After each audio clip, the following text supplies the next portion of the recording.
রবিন এই সকালবেলা ঘুমিয়ে আছে। তখন তার মোবাইলে একটা কল আসে। রবিনের ঘুম ভেঙে যায়। মোবাইলটা হাতে নিয়ে দেখে তার একজন অনেক পরিচিত লোকের নাম্বার। রবিন কলটা রিসিভ করার সাথে সাথে ফোনের ওপাশ থেকে বলে, বস, পেয়ে গেছি আপনার একজন শিকারকে। কাকে পেয়েছিস বল। জাফর ইকবালকে পেয়ে গেছি। কি করব এখন বলেন? শোন রাজু, তুই ওকে আমাদের গোডাউনে নিয়ে যা, আমি আসতেছি সেখানে। ঠিক আছে বস, তাই করছি আমরা। এই বলে ফোন কেটে দেয় রাজু। আর রবিন শোয়া থেকে উঠে ফ্রেশ হওয়ার জন্য চলে যায়। আসুন, এর ভিতরে আপনাদেরকে সবকিছু খুলে বলি। রবিন বড়লোক বাবার বড়লোক ছেলে, টাকা পয়সার কোনো অভাব নেই। ভার্সিটির মেধাবী ছাত্রদের মধ্যেও একজন তিনি। তার বাবা রফিক সাহেব একজন এমপি। রবিনের পরিবারে ছিল মা বাবা, বড় ভাই ভাবি আর তাদের একটা ছেলে নীরব, নাম 1 বছর বয়স। আর রবিন, এই তাদের সুখের পরিবার। রবিনের মাঝে ছিল না কোনো বড়লোকের ভাব।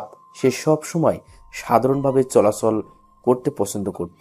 রবিনের বাবা এমপি হওয়ায় তাদের অনেক নাম ডাক ছিল এলাকায়। সাধারণ মানুষ তাদেরকে খুব ভালোবাসতেন। তার কারণও আছে। এলাকায় যত বিপদ বা যত ঝামেলা হতো সব রবিনের বাবা সামলে নিত খুব সুন্দরভাবে। মানুষের পাশে দাঁড়ানো কে কিভাবে আসে, না খেয়ে কে আসে, সব দেখাশুনো করতো সে। কিন্তু এটা তার বিরোধী দল সহ্য করতে পারতো না। রবিন ভার্সিটির একটা মেয়েকে ভালোবাসতো। মেয়েটা খুব সুন্দর ছিল, সেও রবিনকে ভালোবাসতো। তাই তাদের প্রেম ভালোবাসা খুবই ভালো চলতেছিল। একদিন রবিন ভার্সিটির মাঠে বসে আছে, তখন রুমি এসে রবিনকে বলে, রবিন, বাবা আমাকে তার বন্ধুর ছেলের সাথে বিয়ে দিতে চাই। তুমি কিছু একটা করো, আমি তোমাকে ছাড়া বাঁচবো না। তুমি কেঁদো না, আমি আসি তো, কিছু হবে না। আমি থাকতে তোমার অন্য কোথাও বিয়ে হতে দিব না। ছেলেটা মদ খায়, নেশা করে, ওকে আমার একদম ভালো লাগে না। তুমি প্লিজ কিছু একটা করো, বাবা না হলে আমাকে জোর করে বিয়ে দিয়ে দেবে। আচ্ছা, তুমি কান্না করো না, আমার সাথে আসো। কোথায় যাবো এখন আমরা? নিজের জীবনের চাইতেও বেশি বিশ্বাস করি। তুমি যেখানে নিয়ে যাবে আমাকে, আমি যাব, কিন্তু আমাকে ছেড়ে যাবে না, কথা দাও। রবিন রুমির চোখের জল মুছে দিয়ে কপালে একটা চুমু খেয়ে বলে, তোমাকে ভালোবেসেছি ছেড়ে যাওয়ার জন্য না, তোমার পাশে সারা জীবন থাকার জন্য। যত কিছু হয়ে যাক, আমি তোমাকে ছেড়ে যাব না, কথা দিলাম। রুমি রবিনের কথা শুনে ঠোঁটের কোণে একটু হাসি ফুটে ওঠে। রুমিও জানে রবিন তাকে ছেড়ে যাবে না কোথাও, কিন্তু তারপরও মনের ভিতরে একটা ভয় করতে থাকে। রবিন রবিন তার নিজের বাইকে ওঠে। রুমিকে উঠতে বলে রুমি উঠে পড়ে বাইকে। কেউ কোনো কথা বলতেছে না। রবিন বাইক নিয়ে আসে একটা বাড়ির সামনে। বাইক থামিয়ে রুমিকে বলে, এখন নামতে পারো তুমি। আমরা কোথায় এসেছি? এটা আমাদের বাড়ি, আমরা আমাদের বাড়িতে এসেছি। আমার না খুব ভয় করতেছে, যদি তোমার মা বাবা আমাকে মেনে না নেয়। আগে ভিতরে চলো, পরে বুঝতে পারবা তারা কেমন। এই বলে রবিন সামনে এগিয়ে যায়, আর রুমি ভয়ে ভয়ে রুবিনের পিছনে যায়। রবিন কলিং বেল দেওয়ার পর কাজের লোক এসে দরজা খুলে দেয়। রবিন রুমিকে নিয়ে বাড়িতে ঢুকে পড়ে। বাড়িতে রবিনের মা আর ভাবি বসে আছে, আর তার ভাই অফিসে গিয়েছে। তার বাবা তো রাজনৈতিক নেতা, তাই সবসময় কাজে বিজি থাকে। রবিন ভিতরে ঢোকার পরে তার সাথে রুমিকে দেখে রবিনের মা রবিনকে বলে, কে মেয়েটি? দেখতে অনেক সুন্দর। মা, ওকে আমি ভালোবাসি। বাবাকে কল দিয়ে বলো বাসায় আসতে, তখন সবাইকে বুঝিয়ে বলবো। আচ্ছা ঠিক আছে, তাহলে যা, ওকে তোর রুমে নিয়ে যা, ফ্রেশ হয়ে দুজনে নিচে আয়। আমি তোর বাবা আর তোর ভাইয়াকে আসতে বলি। ঠিক আছে মা, তবে বলো একটু তাড়াতাড়ি আসার জন্য, খুব জরুরি দরকার আছে। এই বলে রবিন রুমির হাত ধরে তার রুমে নিয়ে যেতে থাকে।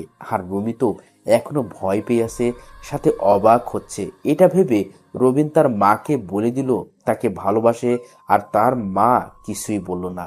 রবিন রুমিকে রুমে এনে বলে, এই যে ওয়াশরুম, তুমি যাও, ফ্রেশ হয়ে এসো। আচ্ছা, তখন তোমার মাকে এসব কথা বলতে তোমার ভয় করলো না? ভয় করবে কেন? মা জানে আমি কখনো কোনো ভুল কাজ করব না। মানুষ মানুষকে ভালোবাসতেই পারে, ভালোবাসার মানুষকে আপন করে নিতেই পারে। এখানে দোষের কিছু আছে? হুম, তোমার মা না খুব ভালো। আমারও বাবা অনেক ভালো, তাকে আমি বুঝিয়ে বললে তিনি বুঝতে পারবেন সবকিছু। তাই যেন হয়, না হলে কিন্তু আমি তোমাকে না পেলে সুইসাইড করব বলে দিলাম। এটা বলার সাথে সাথে রবিন রুমিকে টান দিয়ে শক্ত করে জড়িয়ে ধরে বলে, আর একটা উল্টো পাল্টা কথা বলবে না। তোমাকে আমি হারতে দিলে তো। সত্যি রবিন, আমি তোমাকে অনেক ভালোবাসি, তোমাকে ছাড়া আমি বাঁচবো না। আমি জানি তো পাগলি, আমি তোমাকে ছেড়ে কোথাও যাব না। তুমি যাও, এখন ফিরে শুয়ে আসো আগে। রুমি রুবিনের মুখের দিকে তাকিয়ে মুচকি হেসে চলে যায়। ফ্রেশ হওয়ার জন্য কিছু সময় পর রুমি বের হয়, তারপর রবিন যেয়ে ফ্রেশ হয়ে নেয়। রবিন আসলে দুজনে নিচে নেমে যায়। নিচে নেমে দেখে রবিনের বাবা আর ভাইয়া এখনো আসেনি। রবিন রুমিকে তার মায়ের সামনে নিয়ে যায়। রবিনের মা যে কিছু বলতে যাবে তার আগেই রুমি তার পা ধরে সালাম করে। তিনি রুমিকে উঠিয়ে বলে, তোমার নাম কি মা? আন্টি, আমার নাম রুমি ইসলাম। বাহ, খুব সুন্দর নাম। কোন ক্লাসে পড়াশোনা করো তুমি? আপনার ছেলের সাথেই পড়াশোনা করি। আচ্ছা, বসো এখানে। আর এই হলো আমার বড় বৌমা, রবিনের বড় ভাইয়ের বউ। রুমি যেয়ে রবিনের ভাবির পায়ে সালাম করতে নিলে তিনি রুমিকে ধরে ফেলে, তারপর বলে, আমাকে এভাবে সালাম করতে হবে না বোন, আসো আমার পাশে বসো এখন। এতক্ষণ রবিন রুমির কাণ্ড দেখেছে দাঁড়িয়ে দাঁড়িয়ে। এবার রবিন তার মাকে বলে, মা, বাবা আর ভাইয়াকে ফোন করেছো? করেছি, তারা চলে আসবে এক্ষুনি। তুই বস এখানে। ভাবি নীরব কোথায়? ঘুমিয়ে আছে, এতক্ষণ খেলা করেছে, এখন ঘুমিয়ে আছে। ও ঠিক আছে তাহলে। তো কতদিন হলো তোমাদের প্রেম ভালোবাসা? রুমি লজ্জা পেয়ে যায় এমন কথা শুনে। তখন রবিন তার ভাবিকে বলে, প্রায় 4 বছর হবে। ভালো। এতদিন প্রেম ভালোবাসা চালিয়ে গেছো, আর ভাবিকে বললে না? আসলে রবিন তার ভাবিকে বোনের মতো জানে। তার কোনো বোন না থাকায় আর ভাবির সাথে সব শেয়ার করে, শুধু এটা কোনোদিন বলেনি। আসলে ভাবি হয়েছে কি। আচ্ছা থাক, আর বলতে হবে না তোমার। রবিন তার ভাবির কথা শুনে হেসে দেয়। এর ভিতর বাড়ির কলিং বেল বেজে ওঠে। কাজের লোক যেয়ে দরজা খুলে দেয়। দরজা দিয়ে ঢুকে রবিনের ভাই আর তার বাবা দুজনে ভিতরে ঢুকে রুমের দিকে তাকিয়ে আছে। কিছু বলতে যাবে তার আগেই রবিন মা বলে, তোমরা ওকে চিনবে না, যাও রুমে যেয়ে ফ্রেশ হয়ে আসো, তারপর সব বলতেছি তোমাদেরকে। ঠিক আছে, যাচ্ছি। তারপর রবিনের বাবা আর ভাইয়া চলে যায় ফ্রেশ হওয়ার জন্য।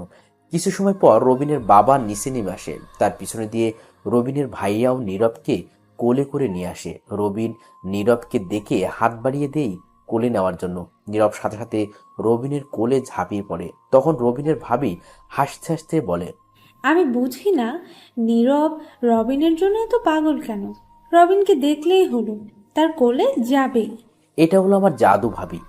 তোমরা সবাই বসো, রবিন তোমাদের সাথে কিছু কথা বলবে। রবিন, তুই তোর কথা বলা শুরু কর। রবিন তার মায়ের কথা শুনে রুমির দিকে প্রথমে তাকায়, দেখে রুমি ভয়ে মাথা নিচু করে বসে আছে। তখন রবিনের বাবা বলে, হ্যাঁ, তুই বলা শুরু কর, কি বলবি? বলবো? তার আগে বলে নেই আমার কথার মাঝে কেউ কোনো কথা বলবে না, যা বলার পরে বলবে। ঠিক আছে, তুই বল, তোর কথার মাঝে কেউ কোনো কথা বলবে না। প্রথমেই বলে নেই ও হলো রুমি ইসলাম। আমরা একে অপরকে ভালোবাসি প্রায় 4 বছর হবে। ও আমার সাথেই পড়াশুনো করে, বাসা এই জায়গায়। ওর বাবার নাম মিজান চৌধুরী, ছোট একটা ব্যবসা করে। তিনি তার বন্ধুর ছেলের সাথে ওকে বিয়ে দিতে চায়। ছেলেটা নাকি নেশা করে, তাই ও আমাকে বলল আমি কিছু একটা করার জন্য। আমি ওকে খুব ভালোবাসি, তাই সোজা বাসায় নিয়ে আসি। এখন আমি ওকে বিয়ে করতে চাই। যদি বলো বিয়ের পর ওকে খাবার পোশাক দেওয়ার জন্য আমাকে কাজ করতে হবে, তাও আমি রাজি আছি। কিন্তু ওকে আমি হারাতে পারবো না।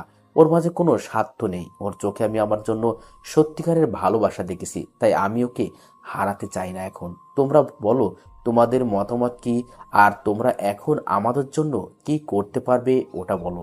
রবিন এটা বলে চুপ করে যায়, মাথা নিচু করে বসে আছে। তার বাবা কিছু সময় ভেবে বলে, কাউকে ভালোবাসা তো আর দোষের কিছু না। যে যাকে ভালোবাসে সে তাকে পেতে চাইবে, কিন্তু কোনো তার বাবা মেয়েকে একটা নেশা করা ছেলের সাথে বিয়ে দিতে চায়, এটা আগে জানা দরকার। বাবা, হয়েছে তো, মেয়েকে ইচ্ছে করে খারাপ দিকে ঠেলে দিবে নাকি? আমার মনে হয় আমাদের তার বাবার সাথে কথা বলা প্রয়োজন। তুমি কি বলো? আমি কি এখন কথা বলবো তার বাবার সাথে? রবিনকে উদ্দেশ্য করে তার বাবা কথাটা বলল। রবিন চুপ করে কিছু একটা ভেবে বলে, বাবা, তুমিও ঠিকই বলেছো। তাই আমি বলি কি, তুমি কথা বলো, তার সাথে দেখো তিনি কি বলে। মা, তোমার বাবার ফোন নাম্বারটা আমাকে দাও দেখি। রুমিকে উদ্দেশ্য করে বলল। রুমি একটু ভয় পেয়ে যায়। ভয়ে ভয়ে রবিনের দিকে প্রথম তাকায়, রবিন তাকে ইশারায় বলে দেওয়ার জন্য। তাই রুমি ভয়ে ভয়ে নাম্বার দিয়ে দেয় রবিনের বাবাকে। রবিনের বাবা সেই নাম্বারে ফোন দেওয়ার পর একজন লোক ফোন ধরে বলে, আসসালামু আলাইকুম, কে বলছেন? ওয়ালাইকুম আসসালাম, আপনি কি মিজান চৌধুরী বলছেন? জি, আমি মিজান চৌধুরী বলছি, কিন্তু আপনি কে? আমি এমপি আব্দুল কাদের বলতেছি। আপনি নিশ্চয়ই আমাকে চিনেন। চিনি, কিন্তু আপনি আমাকে কেন ফোন দিয়েছেন? আপনার মতো এত বড় একজন লোক আমাকে কেন ফোন দিতে পারে? আপনি কি কষ্ট করে আমার বাড়িতে আসতে পারবেন? তাহলে আমি গাড়ি পাঠিয়ে দিচ্ছি। এমপি সাহেব, সমস্যা নেই, আমি আসতেছি, গাড়ি পাঠানোর কোনো দরকার নেই। রুমির বাবা ঢাকা শহরের ছোট একজন ব্যবসায়ী। তারও মোটামুটি নামডাক আছে ভালো। পরিবারে আছে রুমির একটা ছোট ভাই, রুমির মা বাবা। আচ্ছা ঠিক আছে, তাহলে আপনি আসেন, আমি আপনার জন্য অপেক্ষা করতেছি বাড়িতে। এই বলে কল কেটে দেয় রবিনের বাবা। রুমির বাবা রবীন্দ্রের বাড়ির চিনে, তাই আর কোনো সমস্যা হয় না তার। কিছু সময়ের ভিতর সে চলে আসে। দরজা দিয়ে ঢোকার পরে নিজের মেয়েকে দেখে অবাক হয়ে যায়। যে কিছু বলতে যাবে তার আগে রবিনের বাবা বলে, চৌধুরী সাহেব, আপনি এসেছেন, আসেন এখানে বসেন। আমার মেয়ে এখানে কি করতেছে? মা, তুই এখানে কেন? আমি তো কিছু বুঝতে পারছি না। রুমি রীতিমতো ভয়ে আছে, মাথা নিচু করে বসে আছে। তখন রবিনের বাবা বলে, চৌধুরী সাহেব, আপনি শান্ত হন, সব বলতেছি আমি। ঠিক আছে, বলুন। চৌধুরী সাহেব, আপনার মেয়ে আর আমার ছেলে তারা একে অপরকে ভালোবাসে। আপনি নাকি আপনার মেয়েকে আপনার বন্ধুর ছেলের সাথে বিয়ে দিতে চান, আর ছেলেটা নাকি নেশা করে। ঠিকই শুনেছেন, এখন কি করবেন বলেন? আপনি বাবা হয়ে কিভাবে নিজের মেয়েকে একটা নেশা করা ছেলের সাথে বিয়ে দিবেন? আপনার কি মেয়ের জন্য কোনো মায়া দয়া নেই? তাহলে কি করব আমি? ছোটবেলায় মা বাবাকে হারিয়েছি, একা একা বড় হয়েছি, অনেক কষ্ট করে ব্যবসা চালু করছি, তারপর সেখান থেকে বন্ধ হয়েছে, বিয়ে করছি। বিয়ের পরে ও হয়েছে, তখন আমি যা খুশি হয়েছি তা বলে বোঝাতে পারবো না। ওকে ছোটবেলা থেকেই যা চেয়েছে তা এনে দেওয়ার চেষ্টা করছি। তারপর একটা ছেলে এই নিয়ে আমাদের সংসার খুব ভালোই চলতেছিল, কিন্তু 2 বছর আগে আমি ব্যবসায় অনেক বড় একটা ধাক্কা খাই, যার কারণে আমার অনেক টাকা লস হয়ে যায়। তখন পাশে এসে দাঁড়ায় আমার সেই বন্ধু। সে আমাকে টাকা দিয়ে নতুন করে ব্যবসা চালু করার কথা হয়েছে, তার সব টাকা 5 বছর পরে দিব। এখন সে বলতেছে তার নেশা করা ছেলের সাথে আমার মেয়ের বিয়ে না দিলে সব টাকা দেওয়া লাগবে 1 মাসের ভিতর। টাকা আমি জোগাড় করতে পারতেছি না, তাই বাধ্য হয়ে আমি নিজের হাতে মেয়েকে শেষ করে দিতেছি। এই কথা কেউ জানতো না, শুধু আমি আর আমার সেই বিশ্বাসঘাতক বন্ধু ছাড়া। আমি কখনো ভাবিনি সে আমার সাথে এমন করবে, না হলে আমি টাকা নিতাম না তখন তার কাছ থেকে।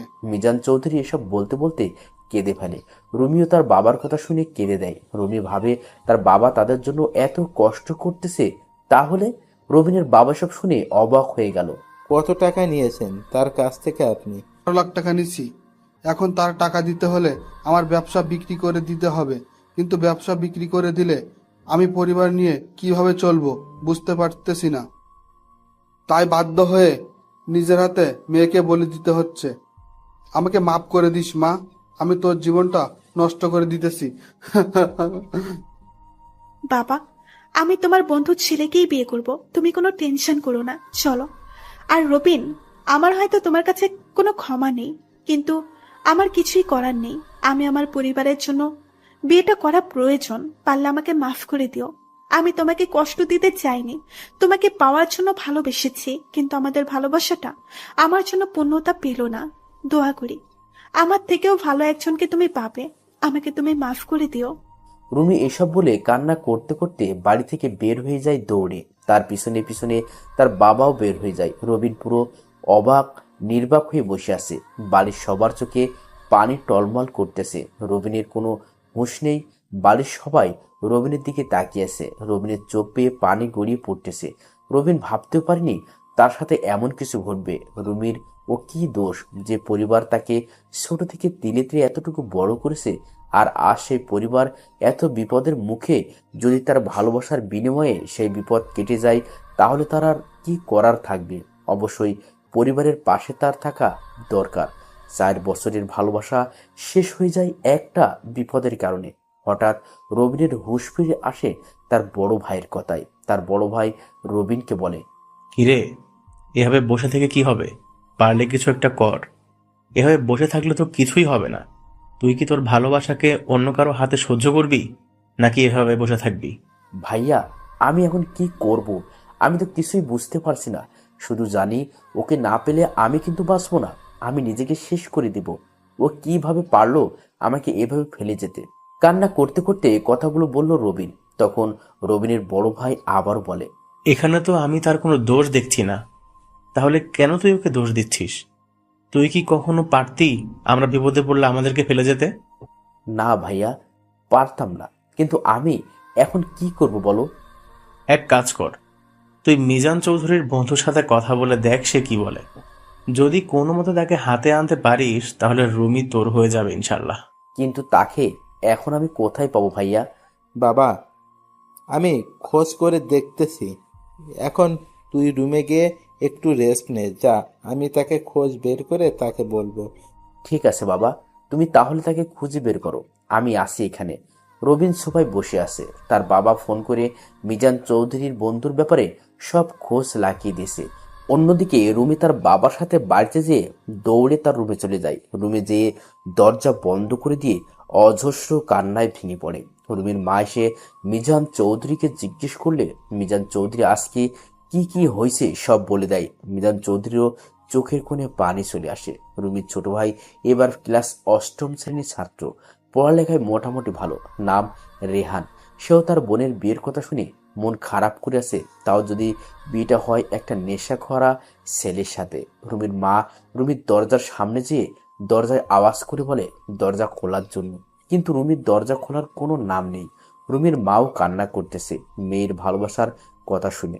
তিনি ভাবতেছে আজ তাদেরকে সুখী করার জন্য তার মেয়ে নিজের ভালোবাসাকে মাটি চাপা দিয়ে একটা নেশা করা ছেলেকে বিয়ে করার জন্য রাজি হয়ে গেছে। রুমি বিছানায় শুয়ে শুয়ে কান্না করতেছে শুধুমাত্র রবিনের জন্য। সে রবিনকে চিরকালের জন্য হারাতে বসেছে। এই জন্য সে কি পারবে রবিনকে ছাড়া থাকতে? কিন্তু কি করবে, পারতো তো হবেই, না হলে যে তার পরিবার ধ্বংস হয়ে যাবে। রুমি কান্না করতে করতে চোখে ঘুম চলে আসে, তাই ঘুমিয়ে যায়। রুমির বাবা এসে রুমির মাকে নিয়ে যায় রুমে। রুমি বাবা দীর্ঘ নিঃশ্বাস। তার মেয়ে তাদেরকে বিপদের মুখে ফেলে কোনো অঘটন ঘটাবে না, এই দিকেও রবিনকে সবাই বুঝিয়ে শুনিয়ে রুমে নিয়ে যায়। রুমি যেয়ে মোবাইলটা বের করে রুমির সাথে তোলা ছবি দেখে কান্না করে দেয় আর একা একা বলতে থাকে, বিশ্বাস করো, আমি তোমাকে ছাড়া থাকতে পারবো না। আমি যে কোনো কিছুর বিনিময়ে হলেও তোমাকে পেতে চাই। আমি তোমাকে পাওয়ার জন্য সব করতে পারি। তোমাকে আমি পেয়ে ছাড়বো। দেখো তুমি। রবিন নিজের রুমে এভাবে রুমের ছবি নিয়ে কান্না করে আর কথাগুলো বলল। অন্যদিকে রুমিও ঘুমিয়ে আসে। দুপুর গড়িয়ে বিকেলের সময় রুমের ঘুম ভেঙে যায়। ঘুম ভাঙার সাথে সাথে সকালের ঘটনা মনে পড়ে যায়। তাই কিছু সময় নিজের অজান্তেই চোখের পানি ফেলল রুমি। তারপর গোসল করার জন্য চলে যায়। কলটা ছেড়ে দিয়ে কান্না করতে করতে গোসল শেষ করে রুমে। গোসল করা শেষ হলে জামাকাপড় পরে রুমের দরজা খুলে দেয়। দরজা খোলার সাথে সাথে রুমির মা দৌড় দিয়ে রুমিকে জড়িয়ে ধরে কান্না করতে করতে বলে, মা, তুই ঠিক আছিস তো? এমন কেউ করে নাকি? তুই দরজা বন্ধ করাতে আমরা কত ভয় পেয়ে গিয়েছি তুই জানিস? মা ছাড়ো, আমি একদম ঠিক আছি, আমার কিছুই হয় নাই। এই দেখো। মা চল কিছু খেয়ে নে, সেই সকাল থেকে তো কিছুই খাসনি তুই। মা, আমার এখন কিছুই ভালো লাগতেছে না, আমি এখন কিছুই খাবো না। 4 দিন পর তোর বিয়ে ঠিক করেছে ছেলের বাবা, তখন তো কিছুই খাবি না। তাই এখন থেকে কিছু খেয়ে নে, না হলে যে আবার গলা দিয়েও খাবার নামবে না। আজকে তাহলে তুমি আমাকে খাইয়ে দাও। হ্যাঁ মা, চল আমি তোকে খাইয়ে দিব। জানি না জীবনে কোন পাপ করেছি যার জন্য আজ তোকে নেশা করা একটা ছেলের সাথে বিয়ে দিতে হচ্ছে। রুমির মা কান্না করতে করতে বলল রুমিকে। তখন রুমি মিথ্যা হাসি দিয়ে বলে, মা, আমি তাকে সত্যিই ভালোবেসেছি। তার সাথে আমার সম্পর্ক হলো 4 বছরের, আর তোমাদের সাথে সম্পর্ক হলো সারা জীবনের। তাহলে আজ তোমাদের বিপদে আমি তোমাদের মেয়ে হয়ে কিভাবে পিছিয়ে যাব বলো? হোক সে আমার ভালোবাসা, তাই বলে কি আমি আমার পরিবারকে ফেলে যাব নাকি এমন বিপদে? হতে পারে আমি তার কপালে ছিলাম না, তাই এমন হয়েছে আমার সাথে। আচ্ছা এখন চলো, খিদে পেয়েছে খুব। রুমির কোনো খিদে পায় না, সে এই কথা থেকে বের হওয়ার জন্য এমনটা বলেছে। এইদিকে রুবিন রুমে শুয়ে আসে, চোখে ঘুম নেই। তখন রুবিনের ভাবি এসে তাকে বলে, রবিন, তুমি কি ঘুমিয়ে আছো? না ভাবি, ঘুমায়নি। কিছু বলবে নাকি? আচ্ছা তাহলে নিচে আসো, বাবা তোমাকে ডাকতেছে। এই বলে রবিনের ভাবি চলে যায়। রবিন শোয়া থেকে উঠে নিচে নেমে দেখে তার বাবা আর ভাই বসেছে সোফায়। রবিন যে সোফায় বসে মাথা নিচু করে তার বাবাকে বলে, বাবা তুমি নাকি আমাকে ডেকেছো? মিজান চৌধুরী খোঁজ পেয়ে গেছি, তার নাম রহিম শিকদার, বাসা পাশের শহরে। কালকে ও তার সাথে দেখা করবে, আমি কষ্ট করে একজনকে দিয়ে রাজি করিয়েছি।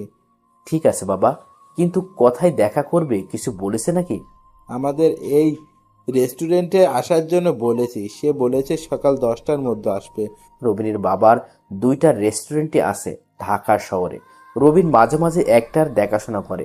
ঠিক আছে বাবা, আমি তাহলে 10টার মধ্যে সেখানে থাকবো। আর তোমাকে অনেক অনেক ধন্যবাদ বাবা। রবিনের বাবা কিছু না বলে মুচকি হাসলো। এখন রবিনের কাছে অনেকটা ভালো লাগতেছে। রবিন ভাবতেছে সে রুমিকে যেভাবেই হোক পেতে চাই। রবিন আবার নিজের রুমে চলে যায়। পরের দিন সকালবেলা সেই সময় মতো রবিন সেখানে যেয়ে উপস্থিত হলো। রবিন একজন লোককে বসে থাকতে দেখে তার কাছে যেয়ে বলে, আপনি কি মিস্টার রহিম শিকদার? লোকটি বলল, আমি। আপনি মনে হয় রবিন, বসেন। রবিন বসার পর লোকটা বলে, দেখুন, আমি সবই শুনেছি, আপনাদের কথা আমি সব শুনলাম, কিন্তু আমার কিছুই করার নেই। আমি তার থেকে টাকা পাবো। এখন সে আমার টাকা দিতে পারবে না, তাই তার মেয়েকে আমি আমার ছেলের জন্য নিব। আমার ছেলে নেশা করে, এই জন্য সব টাকার বিনিময়ে মাফ করে দিলাম। কিন্তু আপনি তো তাকে সময় দিয়েছিলেন 5 বছরের, তাহলে 2 বছরের টাকা নেবেন কেন? আমার টাকা আমার যখন মন চায় তখন নিব। এখানে তো কোনো স্টেম সই করা হয় না যে 5 বছর পরই নিব। কিন্তু আমি ওই মেয়েকে ভালোবাসি, সে মেয়েও আমাকে ভালোবাসে, তাই আমি তাকে বিয়ে করতে চাই। আপনি প্লিজ আমাদের সম্পর্কটা নষ্ট হতে দিয়েন না। রবিন হাত জোর করে লোকটাকে কথাগুলো বলল। লোকটা রবিনের কথা শুনে হাসতে হাসতে বলে, ভালোবাসা এখন কোনো ভালোবাসা চলে না রে, এখন চলে শুধু টাকার ভালোবাসা। যদি আপনি তাকে সত্যিই ভালোবেসে থাকেন, ওকে, তাহলে আমি তার বাবার কাছ থেকে যত টাকা পাবো দিয়ে দেন, তাহলে আমি আপনাদের মাঝখান থেকে সরে যাব। আপনাকে 12 লক্ষ টাকা দিলে আপনি সরে যাবেন আমাদের মাঝখান থেকে? তাই, এছাড়া আমার আর কিছুই করার নেই। ঠিক আছে, আমি টাকার মিল করতে পারলে রাতে আপনাকে ফোন দিয়ে জানাবো। ওকে, গুড বয়, চেষ্টা করো নিজের ভালোবাসাকে পাওয়ার জন্য। এই বলে রহিম সিকদার উঠে চলে যায়। আর রবিন অনেক চিন্তিত হয়ে যায়, কিভাবে এত টাকা জোগাড় করবে সে। এসব ভাবতে ভাবতে বাড়িতে চলে আসে। অন্যদিকে রুমিদের বাড়িতে বিয়ের আয়োজন হতেছে মোটামুটি ভালোই। রুমির চোখে কোনো পানি নেই আজ, কারণ কান্না করতে করতে মনে হয় চোখের পানিও শুকিয়ে গেছে। তবে রুমি এখন বেঁচে থেকেও মরার মতো হয়ে আছে। তার হাতে কিছুই করার নেই ভালোবাসার মানুষটার কাছে যাওয়ার, কারণ আজ যে পরিবারের জন্য নিজের ভালোবাসাকে কোরবানি দিয়েছে। দিন চলে যায়, রাত হয়ে যায়, এভাবে চলে আসে বিয়ের দিন। রুমিকে বিয়ের পোশাকে বউ সাজিয়ে বসিয়ে রেখেছে। রুমির কোনো হেলদোল নেই, মুখে কথা নেই। রুমির মা বাবারও মন খারাপ, ছোট ভাইটাও কোনো আনন্দ করে না। বিয়ের সাজে বাড়িটা মোটামুটি ভালোই সাজানো হয়েছে। সকাল থেকে পাক শাক করে শেষ করেছে। দুপুর গড়িয়ে বিকেল হবে, কিন্তু বর আসার খবর নেই। সবাই পড়ে যায় টেনশনে। রুমির বাবা অনেক চিন্তিত হয়ে তার বন্ধুর মোবাইলে কল দেওয়ার পর তারা জানায় এ বিয়ে হবে না, তার ছেলেকে এখানে বিয়ে করাবে না। রুমির বাবা এটা শুনে আরো বেশি চিন্তিত হয়ে যায়। সে এখন কি করবে না করবে কিছুই ভাবতে পারতেছে না। এখন তার মেয়েকে কে বা বিয়ে করবে, এসব ভেবে চিন্তায় পড়ে যায়। আবার মনে মনে একটু খুশিও হয় নেশা করা ছেলের সাথে মেয়ে বিয়ে দিতে না পেরে। মুহূর্তের মধ্যে এই কথা সবাই জেনে যায়। রুমি এসব শুনে অনেক খুশি হয়ে যায়। মানুষ বলাবলি করতেছে রুমি নাকি অপায়া। রুমির নাকি চরিত্র খারাপ, এটা জেনে ওরা বিয়ে করতে আসে নাই। জানেন তো, মানুষ একটা শুনলে আরেকটা বানিয়ে বলতে পছন্দ করে বেশি। আমাদের সমাজের মানুষের কারণে অনেক সম্পর্ক নষ্ট হয়ে যায়, তাই সবার মন মানসিকতা বদলানো দরকার। হঠাৎ কিছু গাড়ি আসার শব্দ শুনে সবাই বাইরের দিকে আগ্রহ নিয়ে তাকায়। রুমির বাবা মানি মিজান চৌধুরী এক মনে সেই দিকে তাকিয়ে আছে। গাড়ি এসে এক জায়গায় থামানো হয়। সবাই তাকিয়ে আছে কে আসছে এটা ভেবে। একটা গাড়ি থেকে নেমে আসে রবিনের বাবা আর ভাইয়া। তাদেরকে দেখে রুমির বাবা তাদের কাছে যেয়ে বলে, আসসালামু আলাইকুম, আপনারা এখানে? ওয়ালাইকুম আসসালাম। আমরা বিয়েতে এসেছি। কিন্তু বিয়ে তো হবে না, তারা ফোন দিয়ে জানিয়েছে তার ছেলেকে নাকি এখানে বিয়ে করাবে না। আমরা জানি, আর সেজন্যই তো আমরা এসেছি আপনার মেয়েকে আমাদের বাড়ির বউ করে নিতে। প্লিজ আর না করবেন না, এখন তাহলে মান সম্মান সব চলে যাবে। ঠিক আছে, তাই হবে। প্রয়োজনে আমি আমার দোকান বিক্রি করে ওর টাকা দিয়ে দিব। যেহেতু আমার মেয়ের নিবে না, তাহলে তো টাকা দেওয়াই লাগবে। আচ্ছা আসুন ছেলেকে নিয়ে। বিআই সাহেব, আপনার টাকার চিন্তা করতে হবে না, আমরা সব মিটিয়ে দিয়ে এসেছি এখানে। সব টাকা আপনার জামাই দিয়েছে, বিনিময়ে তাকে আপনি মন ভরে দোয়া করবেন, তারা যেন সুখী হতে পারে সারা জীবন। কি আপনারা কেন আমার টাকা দিয়েছেন? আমার ছেলে কি আপনার ছেলে হতে পারে না? আর ছেলে হয়ে বাবার বিপদে না এগিয়ে আসলে এটা কেমন দেখায় বলেন? রুমির বাবা রবিনের বাবার কথা শুনে আর কিছু বলতে পারলো না। তার চোখে পানি চলে আসে। রবিনের ভাই যে রবিনকে গাড়ি থেকে নামিয়ে আনে। আচ্ছা তাহলে আপনাদেরকে আগের কি ঘটনা হয়েছে ওটা বলি। সেদিন রবিন টাকা কিভাবে জোগাড় করবে এসব ভাবতে ভাবতে বাড়িতে চলে যায়। বাড়িতে যাওয়ার পরে তার বাবা বলে, এসেছে তাহলে কি কথা হলো তার সাথে? বাবা সে রুমিকে দেওয়ার জন্য রাজি হয়েছে, কিন্তু বিনিময়ে তাকে বিনিময়ে কি চাইছে? বাবা বিনিময়ে সে তার পুরো টাকা পেতে চায়। মানে আমি তাকে 12 লাখ টাকা দিতে পারলে রুমিকে আমার করে দিবে এটা বলেছে। কি বলিস? এখন এত টাকা কোথায় পাবো আমরা? বাবা আমি একটা কথা বলতাম, যদি তুমি মনোযোগ দিয়ে শুনতে। কি বলবি বল, আমাকে এত ভয় পেতে হবে না। মানে বাবা বলেছিলাম যে তুমি তো আমার জন্য ব্যাংকে 15 লাখ টাকা রেখেছো বাইরে পড়াশোনা করাবে বলে। সেখান থেকে যদি 12 লাখ টাকা দিতে তাহলে ভালো হতো। আমার বাইরে পড়াশোনা করার দরকার নেই, এখানে বাকি 2 বছর পড়বো, কিন্তু আমি রুমিকে চাই, না হলে আমি বাঁচবো না। ওকে আমি খুব ভালোবাসি বাবা। দেখ বাবা, তোমার জন্য রেখেছি তোমার পড়াশোনার জন্য। এখন তুমি যদি বাইরে পড়াশোনা না করে এখানে পড়তে চাও তাহলে ওটা তোমার ব্যাপার, আর তুমি তোমার টাকা দিয়ে কি করবে করো, আমার কোনো সমস্যা নেই। আমি জানি তুমি খারাপ পথে টাকা নষ্ট করবে না। মেয়েটাকে আমাদেরও পছন্দ হয়েছে, খুব শান্তশিষ্ট একটা মেয়ে। আর তাছাড়াও এটা তোমার লাইফের বিষয়। আমি তোমার ভাইয়াকে ফোন করে বলতেছি টাকা নিয়ে আসতে। এই বলে রবিনের বাবা রবিনের ভাইকে ফোন করে বলল টাকা নিয়ে আসতে। রবিনের ভাই অফিস থেকে আসার সময় টাকা নিয়ে এসেছে। রাতে রবিন রহিম সিকদারকে ফোন করে বলল দেখা করার জন্য। রহিম সিকদারও দেখা করলো সেই আগের জায়গায়। রবিন টাকা নিয়ে সেখানে যেয়ে তাকে বলে, এই নেন আপনার টাকা। আরেকটা কথা, আপনি ওদেরকে বলবেন না যে বিয়ে হবে না আপনার ছেলের সাথে। বিয়ের দিন দুপুরে ফোন করে বলবেন যে আপনি আপনার ছেলেকে এখানে বিয়ে করাবেন না। কিন্তু কেন আর আপনি করবেন না তাকে বিয়ে? বিয়ে আমি করব, শুধু প্রথম একটু ওদের ভয় দেখাবে। বিয়ের দিন দুপুরে ওরা আপনার সাথে কথা বলার পর সবাই হতাশ হয়ে যাবে, তখন আমরা সেখানে যাব আর বিয়ে করে নেব। শুধু আপনি কষ্ট করে এই কাজটা করে দেবেন প্লিজ। রবিনের কথায় লোকটা রাজি হয়ে যায়, আর তারপর থেকে এভাবে নাটক করে এসেছে। এখন কি হলো তা তো আপনারাই জানেন। ওই মুহূর্তের মধ্যে সবাই হতাশ থেকে বের হয়ে আসে। রুমির কানে এই কথা যাওয়ার পরে সে খুশিতে কান্না করে দেয়। অবশেষে রবিন আর রুমির বিয়ে হয়ে যায় সব নিয়ম কানুন মেনেই। এখন রবিন দাঁড়িয়ে আছে বাসর ঘরের সামনে। তার ভিতরে যেতে বুক কাঁপতেছে। অনেকটা সাহস নিয়ে ভিতরে ঢুকলো রবিন। ভিতরে ঢুকে দেখে রুমি মাথায় ঘোমটা দিয়ে বসে আছে। রবিন মুচকি হেসে একটু কাশি দিল। রুমি শুনে একটু নড়ে চড়ে বসে। তারপর রবিন সামনের দিকে এগিয়ে যায়। খাটের কাছে যাওয়ার পরে রুমি নেমে আসে রবিনের পায়ে হাত দিয়ে সালাম করে। রবিন রুমিকে তুলে বলে, তোমার অজু আছে নামাজ পড়ার জন্য? আছে। তোমার আছে নি? আমারও আছে, চলো তাহলে নামাজ পড়ে নেই এখন। তারপর তারা দুজন তাদের বিবাহ জীবনের জন্য 2 রাকাত নফল নামাজ পড়ে নিল। নামাজ পড়া শেষে দুজনে খাটে চলে যায়। খাটে যেয়ে কি করে না করে এটা সবাই বুঝে এবং জানে, তাই এখানে আমি সময় নষ্ট করতে চাই না, তাহলে গল্পের মজা যাবে গিয়ে। আমি তার ভয়ঙ্কর অতীত নিয়ে কথা বলবো এখন, মানে আসল ঘটনা। বিয়ের 3 মাস চলে যায়, সবাই হাসি খুশি, দুই পরিবার অনেকে আনন্দ আছে, সবার আনন্দ যেন শেষ নেই। রবিন আর রুমিও পড়াশোনা চালিয়ে যেতেছে, দেশে পড়াশোনা করে। এর ভিতর তারা দুজন দুজনকে আরো বেশি ভালোবাসতে শুরু করেছে। একদিন বিকেলবেলা রবিন রুমিকে বলল, আজকে একটু তোমাকে নিয়ে বের হব, চলো রেডি হয়ে নাও। ঠিক আছে, আমি রেডি হচ্ছি। তবে আজকে বের হলে কিন্তু আমাকে নিয়ে অনেক ঘুরতে হবে। ঠিক আছে, তাই হবে, আমি মাকে একটু বলে আসতেছি। এই বলে রবিন নিচে চলে আসে। এসে দেখে তার মা বাবা আর ভাবি নীরবকে নিয়ে বসে আছে। রবিন যাওয়ার সাথে সাথে নীরব রবিনের কোলে চলে আসে। রবিন তাকে কোলে নিয়ে সবাইকে বলে, মা বাবা, আমি একটু রুমিকে নিয়ে বের হব। ঠিক আছে, যাস, সমস্যা নেই, তবে সাবধানে থাকবি। ওকে, ঠিক আছে, তাহলে আমি আসতেছি। ভাবি, নীরবকে রাখো। রবিন নীরবকে তার ভাবির কোলে দেওয়ার সময় কান্না করে দেয় নীরব, আর রবিনকে ঝাপটিয়ে জড়িয়ে ধরে আসে। এটা দেখে বাড়ির সবাই হেসে দেয়।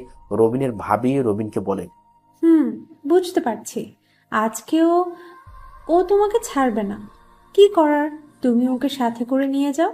দেখো না, কান্না করতেছে। কিন্তু ভাবি, যদি পরে কান্না করে আর আমাদের যদি আসতে লেট হয়ে যায়?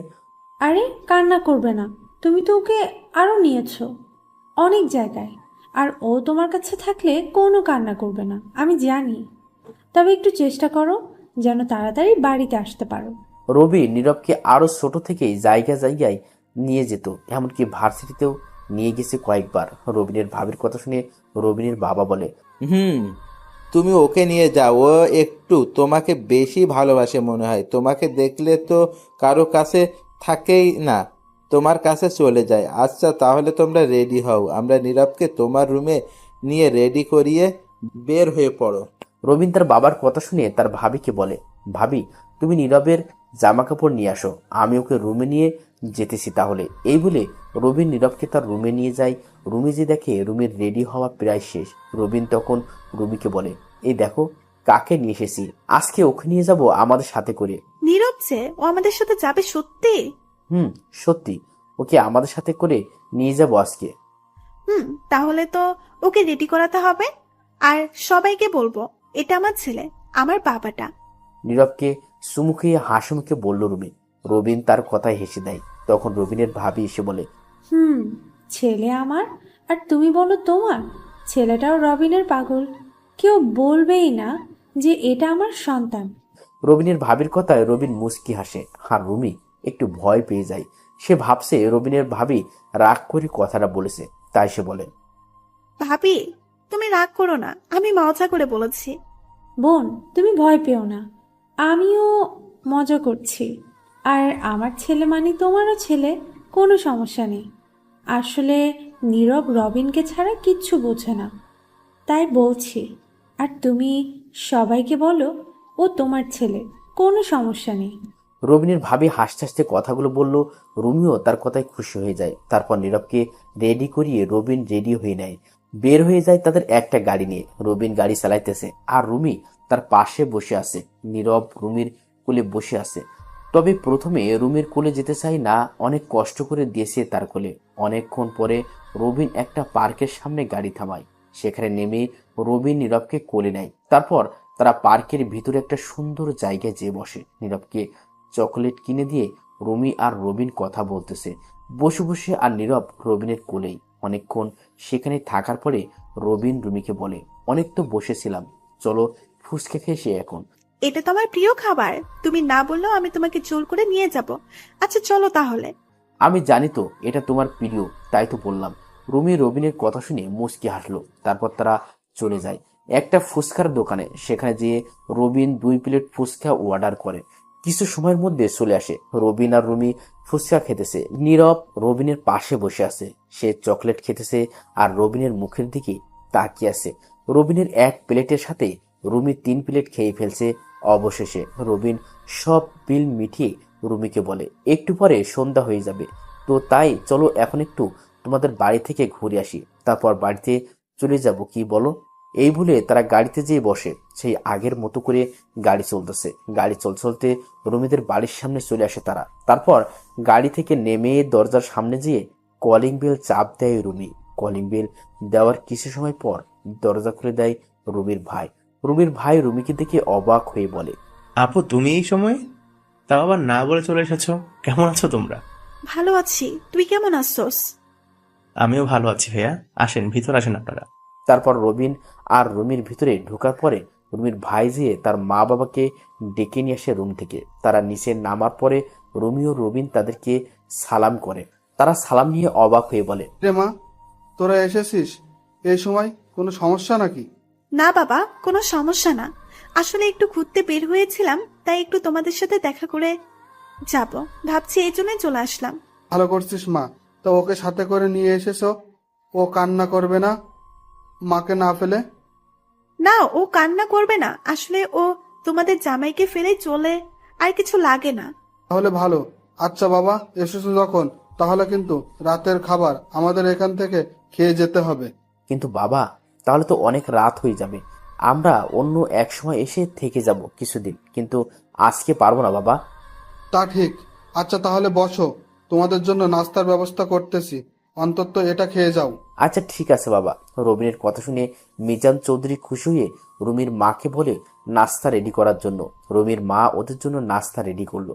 নাস্তা দেওয়ার পর একসাথে সবাই নাস্তা করে নিল। তারপর কথা বলতে বলতে আরো সময় চলে যায়। রাত 8টা বেজে গেছে। এর ভিতর নীরবও ঘুমিয়ে গেছে রবিনের কোলে। তারপর রবিন আর রুমি ওদের কাছে বলে বাড়ির দিকে রওনা দেয়। রবিন নীরবকে রুমির কোলে দিয়ে সে গাড়ি চালাতেছে, আর নীরব ঘুমিয়ে আছে রুমির কোলে। রুমি রবিনকে বলে, তোমাকে অনেক ধন্যবাদ আমাকে এখানে নিয়ে আসার জন্য। ধন্যবাদ দেওয়ার কিছু নেই, তোমার খুশি আমার খুশি। রবিন আর রুমি কথা বলতে বলতে বাড়ির সামনে চলে আসে। তখন রাত বাজে প্রায় 9টা। রবিনদের বাড়িটা হলো একলা বাড়ি, মানে আশেপাশে তেমন একটা বাড়ি নেই। আর রবিন আর রুমি গাড়ি থেকে নেমে যায়। রুমির কোলে নীরবকে দিয়ে হাঁটা ধরে। দরজার সামনে সে কলিং বেল চাপ দিবে, এমন সময় রবিন দেখে দরজা মনে হয় খোলা। তাই রবিন আস্তে দরজাটা ধাক্কা দেয়। ধাক্কা দেওয়ার সাথে সাথে দরজা খুলে যায়, কিন্তু ভিতরে পুরো অন্ধকার। এটা দেখে রবিন আর রুমি ভয় পেয়ে যায়। রবিন নিজের মোবাইলটা হাতে নিয়ে লাইট জ্বালিয়ে নেয় আগে। তারপর রুমির এক হাত ধরে ভয়ে ভয়ে ঘরে ঢুকে যায়। বাড়ির লাইটের সুইচটাই হাত দিয়ে লাইট জ্বালিয়ে পিছনে ফিরে জোরে চিৎকার করে ওঠে রবিন। রবিনের চিৎকার শুনে রুমি পিছনে ফিরে, আর সাথে সাথে রুমিও চিৎকার করে ওঠে, কারণ বাড়ির পাখার সাথে 2টা লাশ ঝুলতেছে। আর 2টা লাশ বাড়ির ফ্লোরে পড়ে আছে। বাড়ির সবকিছু ভাঙচুর করা। রবিন আর রুমি চিৎকারে নীরব জেগে যায়। নীরব জেগে কান্না করতে থাকে, আর রুমিও ফ্লোরে ধাপ করে বসে পড়ে। রবিন একই জায়গায় দাঁড়িয়ে তার মা বাবার লাশের দিকে তাকিয়ে আছে। তার মা বাবার লাশ পাখায় ঝুলতেছে, আর তার ভাই ভাবির লাশ ফ্লোরে পড়ে আছে। তার বাবা মায়ে যে মারা গেছে এটা পুরো বুঝে যেতেছে, কারণ দুজনের নিথর দেহ ঝুলতেছে, কোনো নড়চড় নেই। রবিন ঠাই একইভাবে তার মা বাবার দিকে তাকিয়ে আছে, আর চোখ থেকে টপ টপ করে পানি পড়তেছে। নিচে হঠাৎ একটা চাপা আওয়াজ পেয়ে রবিন আর রুমি ভয় পেয়ে যায়। ভালোভাবে তাকিয়ে বুঝতে পারে রবিনের ভাইয়ের কাছ থেকে আওয়াজটা আসতেছে। রবিন সাথে সাথে তার ভাইয়ের কাছে যায়, আর রুমিও নীরবকে নিয়ে যায়। সেখানে যায় রবিন যে বলে, ভাইয়া তুমি বেঁচে আছো, কিচ্ছু হবে না তোমাদের, আমি এসে গেছি, তোমাকে এখন হসপিটাল নিয়ে যাব আমি। আমাকে কোথাও নিতে হবে না, আমি বাঁচবো না। তুই আমার একটা শেষ ইচ্ছে রাখবি? বল, কথা দে আমায়। কি কথা ভাইয়া, বলো, আমি রাখবো। তুই নীরবকে নিজের ছেলে হিসেবে দেখবি আজ থেকে। কখনো ওকে বুঝতে দিবি না যে ওর মা বাবা মারা গেছে, সে এতিম। সে যেন সারা জীবন জেনে যায় তোরা দুজনের বাবা মা। আর আমাকে পারলে মাফ করে দিস। আমি মা বাবাকে বাঁচাতে পারলাম না, ওরা আমাদেরকে বাঁচতে দিল না। তোর কাছে একটা ছোট্ট অনুরোধ, তুই নীরবকে নিয়ে এই দেশ ছেড়ে চলে যা, না হলে ওরা তোদেরকেও মেরে ফেলবে। ওরা আমার সামনে আমার মা বাবাকে মেরে ফেললো, আর আমি কিছু করতে পারলাম না। ওই জাফর ইকবালরা আমাদেরকে বাঁচাতো। রবিনের ভাই আর কিছু বলতে পারল না, তার দেহ থেকে প্রাণটা বের হয়ে যায়। এর আগেই এখন রবিনের ভাইয়ার ও নিথর দেহ পড়ে আছে, আর রবিন হাউমাউ করে কান্না শুরু করে দেয়। রবিন ফোন করে থানায় ফোন করে সব জানানোর পরে পুলিশ চলে আসে 2 গাড়ি। এর মধ্যে এলাকায় জানাজানি হয়ে যায় এই খবর। দলে দলে মানুষ আসা শুরু করে দিয়েছে। একে তো খুন করা হয়েছে 4 জনকে, তার উপর এমপি ও তার পরিবারকে। এমন কথা শুনলে তো মানুষ জানাজানি বেশি হবে। সাংবাদিক এসে গেছে অনেক, সব খবরের চ্যানেলে একই খবর দেখাইতেছে। পুলিশ এসে সব লাশ নিয়ে যায় থানায়। সাংবাদিকরা রবিনের সাথে কথা বলার অনেক চেষ্টা করে, কিন্তু পারে না। পুলিশ রবিনের সাথে কাউকে দেখা করতে দেয় না, কারণ রবিন এখন কান্না করতেছে, তার মন ভালো নেই। রুমি তার বাবার কাছে ফোন করে সবকিছু জানায়। তার বাবা সব শুনে রুমির মা আর ভাইকে নিয়ে চলে আসে রাতেই। তারা এসেই রুমিকে বলে, কিরে মা, এসব কি করে হলো? শান্ত কি জানি বাবা, বলতে পারবো না। আমরা এসে দেখে এমন অবস্থা, কেন যে আজকে আমার বাসা থেকে বের হলাম। শান্ত হ মা, এখন কি আর হবে? যা হওয়ার তা তো হয়ে গেছে। একদিন কেটে যায় সবাই কান্নাকাটি করতে করতে। পরের দিন পুলিশ এসে রবিনকে জিজ্ঞেস করতে ঠিক কি কি হয়েছে। রবিন প্রথম থেকে শেষ পর্যন্ত সব বলে দিল পুলিশকে। তার ভাই যা যা বলেছে তাও বলে দিল পুলিশকে। পুলিশ এসব শুনে রবিনকে বলে, জাফর ইকবালের নাম বলেছে, কিন্তু তো একটা গোলমাল আছেই। তবে এখন প্রমাণ ছাড়া কিছু করা যাবে না। আপনি টেনশন করবেন না, আমরা দেখতেছি কি করা যায়। সবাই জানে আমাদের এমপি সাহেব কত ভালো মানুষ ছিলেন। নিশ্চয়ই কেউ তার এই ভালো থাকা মেনে নিতে পারে নাই, তাই এমন কাজ করছে। উপর থেকে আমাদেরকে বলা হয়েছে ভালো করে খোঁজ নিতে। আমরা তাই করার চেষ্টা করব। আর যেহেতু আপনার ভাই আপনাকে বলেছে এই বাড়িতে থাকলে আপনার বিপদ হবে, তাহলে কিছু দিনের জন্য আপনারা এই বাড়ি থেকে চলে যান। রবিন পুলিশের কথা মতো তাই করলো। রবিন চাইছে তাদের অন্য জায়গায় আরেকটা বাড়ি আছে, ওখানে থাকবে। কিন্তু রুমির মা বাবার অনেক জোরাজুরিতে রুমিদের বাড়িতে চলে যায় 2 মাস, কিন্তু পুলিশ কিছুই করতে পারেনি। রবিনের পরিবারের খুনিকে তা এখন জানতে পারেনি পুলিশ। যারা খুন করেছে তাদেরকে বের করতে পারেনি পুলিশ। রবিনদের যত ব্যবসা ছিল তা এখন রবিনকে দেখাশোনা করা লাগে। এমনকি তার বাবার যে কাজ ছিল তাও রবিনকে সামলাতে হয়, কারণ এলাকার মানুষ চাই রবিনের বাবা যেমন ভালো মানুষ ছিল রবিনও তেমনি হবে। এই জন্য রবিন এখনো সব সামলানো লাগবে। রবিন রাজি ছিল না প্রথম, সবার জোরজুরিতে এখন তার বাবার কথা ভেবে রাজি হয়ে যায়। এই 2 মাসে রবিন ও অনেক চেষ্টা করছে তার বাবার খুনিকে বের করার জন্য। 2 মাস পর একদিন পুলিশ রবিনকে ফোন করে জানায় থানায় দেখা করার জন্য। রবিনও তাই করে। পরের দিন সকালবেলা রবিন থানায় চলে যায়। পুলিশ অফিসারকে বলে, আমাকে কেন আসতে বললেন এখানে? দেখুন রবিন সাহেব, আমরা এই 2 মাসের অনেক চেষ্টা করছি এমপি সাহেবের খুনিকে বের করার জন্য, কিন্তু আমরা কোনো প্রমাণ জোগাড় করতে পারিনি। এখন আমরা কি করব বলেন? ওপর থেকে কি বলেছে এটা নিয়ে আপনাদের কি? তারা তো বলছে আরো ভালো করে খোঁজ করার জন্য, কোনো কিছু সন্দেহ হলেই ওটাকে নিয়ে নিতে, কাউকে সন্দেহ হলে তাকে অ্যারেস্ট করতে, কিন্তু আমরা তেমন ধরনের কিছুই পাই নাই। ঠিক আছে, আপনারা আপনাদের কাজ চালিয়ে যান। কোনো সমস্যা হলে আমাকে বলবেন, আর কোনো হেল্প লাগলেও আমাকে বলবেন। ঠিক আছে, আমরা তাই করব। আপনি তাহলে এখন আসতে পারেন, কোনো সমস্যা নেই। আচ্ছা, উপর থেকে কিছু বলেছে কি যে বাবার এমপির দায়িত্ব আমি নিয়েছি? না, তা বলেনি। তবে সামনের বছর নাকি ইলেকশন হবে শুনলাম। আপনি যদি ইলেকশন দাঁড়াতে চান তাহলে আগের থেকে রেডি হয়ে থাকবেন।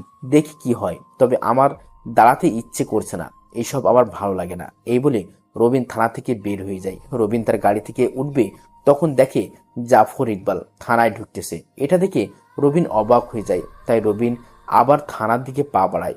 যখন রবিন দরজার সামনে যায় তখন শুনতে পায় ভিতর থেকে পুলিশ অফিসার হেসে সে জাফর ইকবালকে বলতেছে, এইমাত্র ওই এমপির ছেলে বের হয়ে গেল।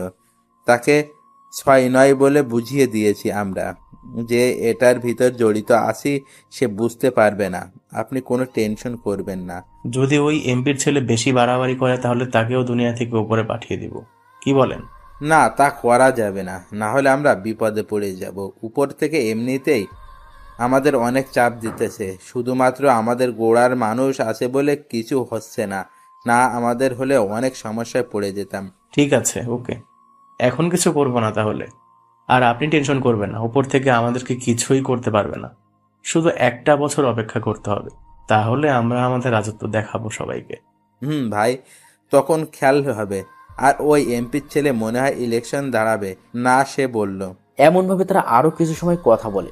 জাফর ইকবাল থানা থেকে বের হয়ে যায়। জাফর ইকবাল বের হওয়ায় আগেই রবিন লুকিয়ে যায়। জাফর ইকবাল তার গাড়ি নিয়ে চলে যায়, আর রবিন তার গাড়িতে যেয়ে বসে মনে মনে বলে, তাহলে আমার পরিবারের খুনি দুজনকে পেয়ে গেলাম। আরে, আমি তো আগেই জানতাম তোরা এটাতে জড়িত আছো। রবিন আগেই বুঝতে পেরেছে ওরা যে এই খুনে জড়িত আছে, কিন্তু রবিন আগেই ভেবে রাখছে সে তার পরিবারের খুনিদেরকে খুন করে তার প্রতিশোধ নেবে, এক ভয়ঙ্কর প্রতিশোধ নেবে রবিন। রবিন চেয়েছিল সামনের ইলেকশন সে দাঁড়াবে না, কিন্তু এখন ঠিক করেছে দাঁড়াবে। রবিন চলে যায় বাড়িতে। তারা এখন তাদের আলাদা বাসায় থাকে। বাসায় যেয়ে দেখে নীরব সবাই বসে বসে কার্টুন দেখতেছে, আর রুমি নীরবকে খাবার খাইয়ে দিতেছে। নিজের ছেলের মতোই নীরবকে ভালোবাসে রবিন আর রুমি। নীরব প্রথম প্রথম মাঝে মাঝে কান্না করত, কিন্তু এখন আর করে না। আর নীরব এই কিছুদিন ধরে রবিনকে বাবা বলে, রুমিকে মা বলে ডাকা শুরু করে। ছোট বাচ্চাদের যদি অনেকদিন আপনি আপনার কাছে নিয়ে রাখেন, তাকে যদি মা বাবার মতো ভালোবাসেন, তাহলে সে আপনাদেরকেই মা বাবা বলবে, এটা শিওর। কারণ ছোট বাচ্চারা কিছু বুঝে না, তারা অনেক ভালোবাসা ফেলেই হয়। রবিন বাসায় ঢোকার পর নীরব রবিনকে দেখে দৌড়ে এসে কোলে উঠে যায়। তারপর রবিনকে বলে, বাবা, আমার জন্য চকলেট আনো না তুমি? বাবা এনেছি চকলেট, এই নাও। বাবা, আমি খাবার খেয়ে তোমার সাথে খেলা করব, তুমি কোথাও যাবে না। এই বলে নীরব চলে যায় খাবার খাওয়ার জন্য। আর রবিন রুমির সাথে একটু কথা বলে নিজের রুমে চলে যায়। সেখানে যে ফিরে বিছানায় শুয়ে ভাবে কি করা যায়, কিভাবে এসব তথ্য বের করবে। সে অনেক ভেবে চিন্তা করে একটা বুদ্ধি বের করে, আর তা হলো সে একটা গ্যাং তৈরি করবে। আর সেই গ্যাংয়ের লিডার থাকবে রবিন। তাদের গ্যাংটা হবে মূলত দেশ থেকে মাস্তান, দেশকে যারা ভালোবাসে না, যারা টাকার কাছে বিক্রি হয়ে দেশের খারাপ চায়, তাদেরকে শিক্ষা দেওয়ার জন্য। এসব ভাবতেছে রবিন। তখন রুমি নীরবকে সাথে করে নিয়ে এসে রবিনকে বলে, সকালে তো কিছুই খেয়ে যাও না, চলো কিছু খাবে এখন। তুমি কি কিছু খেয়েছো এখনো? ঠিক আছে চলো তাহলে। বাবা আসো আমার কাছে। নীরব রবিনের কাছে চলে যায়। রবিন তাকে কোলে তুলে নিয়ে নিচে নেমে আসে, রুমি সহ। তারপর নীরবকে কার্টুন দেখাতে দিয়ে রবিন আর রুমি একসাথে নাস্তা করে নেয়। নাস্তা করা শেষ হলে রুমি রবিনের কাছে বাচ্চাদের মতো আবদার করে বলে, আজকে কি তোমার একটু সময় হবে আমাদেরকে নিয়ে ঘুরতে যাওয়ার? এভাবে বলতে হয় নাকি? তুমি বললে আমি আমার সব কাজ রেখে তোমাকে নিয়ে ঘুরতে পারবো, কোনো সমস্যা নেই। তুমি রেডি হয়ে নাও, আর নীরবকেও রেডি করে নাও। তুমি অনেক ভালো। আচ্ছা আমি তাহলে রেডি হয়ে নিই, তুমিও রেডি হয়ে নাও। তারপর তারা রেডি হয়ে নেয় ঘুরতে বের হওয়ার জন্য। সারাদিন ঘোরাঘুরি করে রাতে রেস্টুরেন্ট থেকে খাওয়া দাওয়া করে বাড়িতে আসে। বাড়িতে এসে সেদিনের মতো শুয়ে পড়ে তারা। পরের দিন সকালবেলা রুমি রবিনকে ডাকা দেয় ঘুম থেকে ওঠার জন্য। তাই রবিন ঘুম থেকে উঠে ফিরে শুয়ে নাস্তা করে নীরবকে একটু আদর করে অফিসে চলে যায়। এভাবে চলে যায় আরো 6টা মাস। এর ভিতর রবিন হয়ে যায় খুব ভয়ঙ্কর একজন মানুষ। তার একটা টিম গঠন করে নিয়েছে এর ভিতর, আর সেই টিমের নাম দিয়েছে আর গ্রুপ। আর হলো তার নাম থেকে নেওয়া প্রথম অংশ। এই 6 মাসে রবিনের এই টিম নিয়ে সামাজিক যোগাযোগ মাধ্যমে অনেক তোলপাড় শুরু হয়ে যায়। তার কারণ হলো এই গ্রুপটা যেই কোনো নেশা করার জায়গা, বারে, তারপর যারা মানুষকে বিনা কারণে কষ্ট দেয় তাদেরকে হয়তো পৃথিবী থেকে সরিয়ে দেয়, আর না হলে তাদের অবস্থা পুরো খারাপ করে ফেলে। কিন্তু এই গ্রুপের কাউকে সাধারণ মানুষ চেনে না। অবশ্য মানুষ তাদেরকে চিনবেই কি করে? যেখানে পুলিশ তাদের কোনো হদিস পায় না, সেখানে সাধারণ মানুষ কিভাবে কি পাবে? ওই গ্রুপটা যে কোনো হামলা চালায় রাতের অন্ধকারে। এটা যে রবিনের গ্রুপ তা কেউ জানে না, রুমিও জানে না এটা। রবিন কখনো তাকে বলেনি। রবিন যে মাঝে মাঝে রাতে বাড়ি থেকে বের হয় এটা রুমি বুঝতে পারে, কিন্তু কখনো সে রবিনকে এটা নিয়ে কিছু বলে না। তার বিশ্বাস রবিন কোনো কাজের জন্য বের হয়, তাকে রবিন কখনো ঠকাবে না, এটা তার পুরো বিশ্বাস আছে। রবিন তাকে ঠকাবে না। সে তো তার প্রতিশোধ নিতে চায়। যে মা বাবা ছোট থেকে এত বড় করেছে, যে বড় ভাই তাকে এত ভালোবাসতো, যে ভাবি তাকে নিজের ভাইয়ের মতো করে ভালোবাসতো, তাদের খুনের প্রতিশোধ নিতে চায় এখন রবিন। এতদিন সেই এমনিতেই খারাপ কাজের প্রতিবাদ করেছে, এখন সে তার প্রতিশোধ নিতে চায়। আর সেই জন্য রবিন তার কাছের একজন লোক মানে রাজুকে বলল জাফর ইকবালকে ধরে আনতে।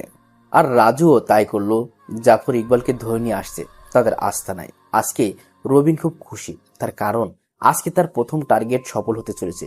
এতদিন তো রবিনের আগের জীবনে কি ঘটেছে তা বললাম, এখন তাহলে কি ঘটতে চলেছে তা বলি। রবিন ফিরে বের হয়ে রেডি হয়ে নেয় প্রথমে। তারপর নিচে নেমে দেখে রুমি নীরবকে খাবার খাইয়ে দিতেছে। রবিন যাওয়ার পরে রুমি তাকে বলে, কি ব্যাপার, আজকে মনে হয় একটু তাড়াতাড়ি ঘুম থেকে উঠলে? কোথাও যাবে নাকি? একটা কাজ আছে। আচ্ছা আমাকে নাস্তা দাও, এখন খিদে পেয়েছে আমার। দেখেছ তো ওকে খাবার খাওয়াচ্ছি, তাহলে আমাকে কেন বলতেছো তুমি? নাও, এখানে তো সবই রাখা আছে। ও, ভুলে হয়ে গেছে বউ, তুমি ওকে খাওয়াও, আমি আমার খাবার নিয়ে নিতেছি। এটা আজকে না, রবিন প্রায় সময় নিজের খাবার নিজে নিয়ে খায়, আর এতে রবিনের কোনো আপত্তি নেই। আর তাছাড়া রবিন রুমির কাজেও সাহায্য করে মাঝে মধ্যে। রবিন এক প্লেটে অনেকগুলো খাবার নেয়, তারপর রুমির কাছে এসে বসে রুমিকে বলে, তুমি তাকে খাইয়ে দাও, আমি তোমাকে খাইয়ে দিচ্ছি, চুপ করে খাবে, কোনো কথা বলবে না কিন্তু। ওকে, ঠিক আছে জনাব, তাই করুন। এখন ভালো মেয়ের মতো হা করো, আমি খাইয়ে দিতেছি তোমাকে। বউয়ের সাথে একসাথে খাবার খাওয়া, একই প্লেটে খাবার খাওয়া, এগুলো অনেক ভালো কাজ। এগুলো হলো মহব্বত। সবাই বউয়ের আবদার পূরণ করার চেষ্টা করুন, বউকে সময় দিন, এসব ইসলামের দৃষ্টিতে অনেক ভালো। রবিন রুমিকে আস্তে আস্তে খাইয়ে দিতেছে, সে নিজেও খেতেছে। তখন নীরব রবিনকে বলে ওঠে, বাবা, তুমি কি শুধু আম্মুকে খাওয়াইয়ে দিবে? আমাকে দিবে না খাওয়াইয়ে? দিব তো। আসো, বাবার কোলে আসো, তুমি বাবার হাতে খেতে চাও, এটা বললেই তো বাবা তোমাকে খাইয়ে দেবে। নীরবের এমন কথা শুনে রুমি হেসে দেয়। তারপর রবিন নীরবকেও খাবার খাইয়ে দেয়। সে বাড়ি থেকে বের হয়ে যায়, তার গাড়ি নিয়ে সোজা চলে যায় তার গোডাউনে। সে নিজেই গাড়ি চালিয়ে গেছে সেখানে। গোডাউনে যেয়ে দেখে তার লোকজন সবাই বসে আছে, তবে কাউকে দেখে বোঝা যাচ্ছে না এরা যে এত ভয়ঙ্কর। সবাই একদম সাধারণ মানুষের মতো চলাচল করে। রবিন গোডাউনে ঢোকার সাথে সাথে সবাই তাকে সালাম করে।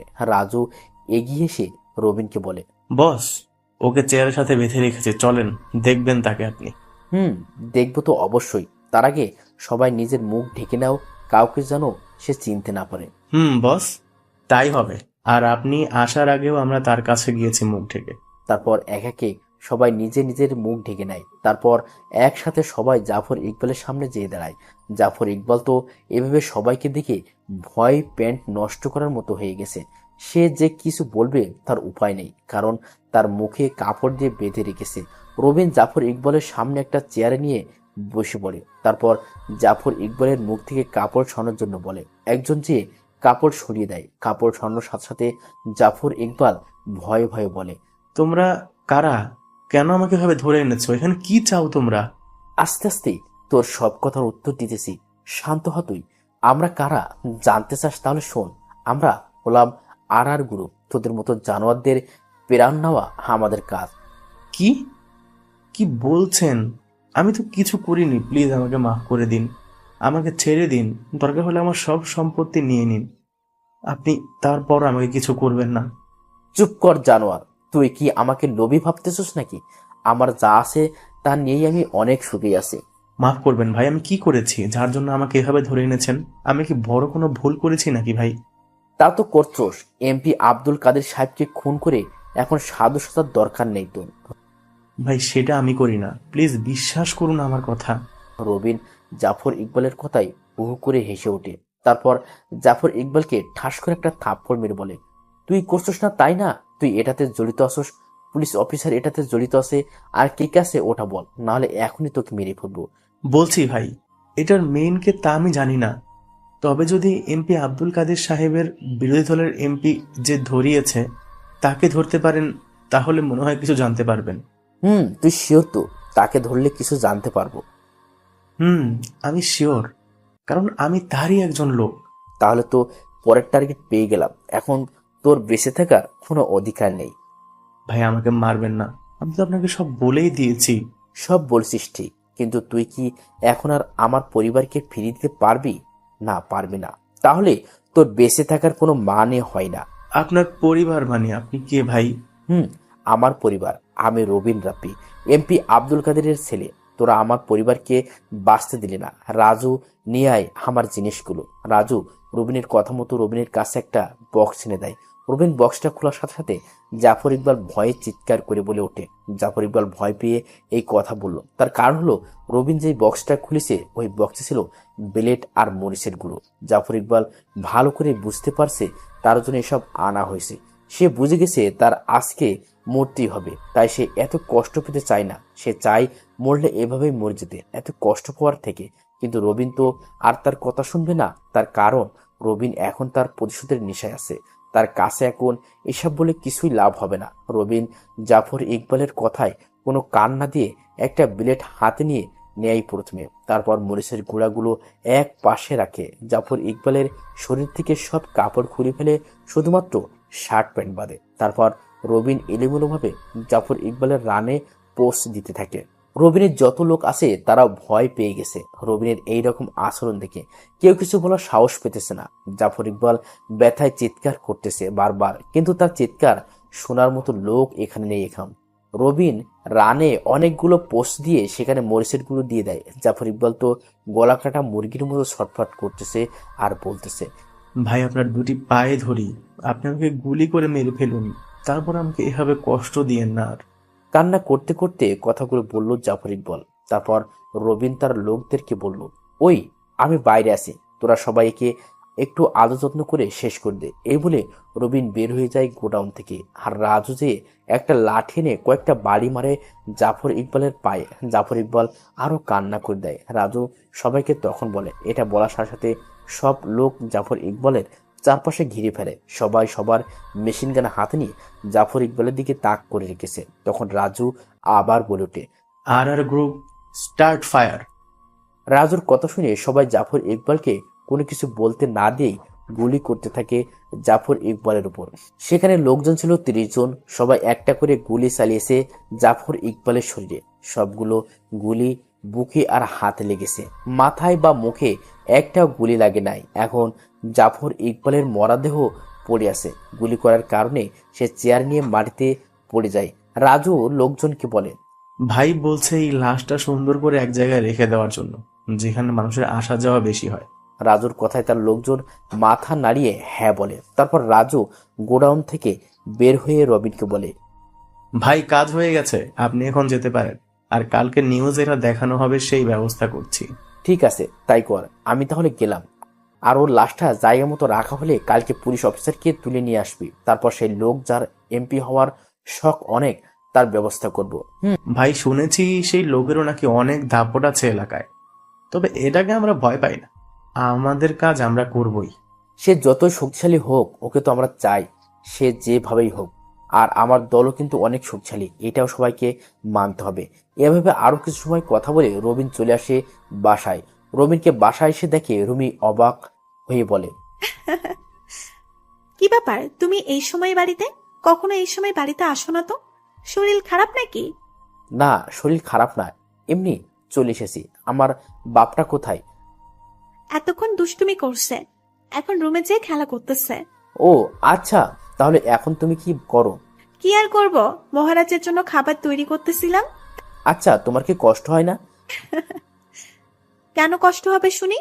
এই যে তোমাকে কোনো সন্তান দিতে পারবো না আমি, এটার জন্য। তোমাকে একদিন বলছি না এটা নিয়ে কথা না বলতে? আমাকে সন্তান দিতে পারবে না কে বলেছে? নীরব আছে না, ওই তো আমাদের নয়নের মণি। ওই কি আমাদের সন্তান না? নীরবকে আমি সারা জীবনের জন্য নিজের সন্তান হিসেবে দেখে আসবো। আর এখানে তোমার দোষ কি বলো? তুমি তো অনেক চেষ্টা করেছো এটা নিয়ে। আর আমি তোমার থেকে যে ভালোবাসা পেয়েছি এটাই অনেক। অন্য জায়গায় কখনো এমন ভালোবাসা পেতাম না হয়তো। রুমি কথা শুনে চোখের পানি ছেড়ে দেয়। রবিনের চোখের পানি মুছে দিয়ে বলে, কি শুরু করছো মেয়েদের মতো এমন কান্না করতেছো কেন? আমি অনেক খুশি আছি তোমাকে নিয়ে। আমার কোনো সন্তান চাই না, শুধু তোমাকে আর নীরবকে নিয়ে সুখী থাকতে চাই সারা জীবন। সত্যি আমি খুব ভাগ্যবান, নাহলে তোমার মতো একজনকে জীবনে পেতাম না কখনোই। আমিও খুব খুশি তোমাকে আমার জীবনে পেয়ে। আচ্ছা তুমি থাকো, আমি নীরবকে নিয়ে আসতেছি নিচে। এই বলে রবিন চলে যায় নীরবকে আনতে। আর রুমি দাঁড়িয়ে দাঁড়িয়ে মুচকি হাসতে থাকে। রবিন আর রুমির বিয়ের এতদিন হলো, তারপরও তাদের কোনো সন্তান আসার আনাগোনা নেই।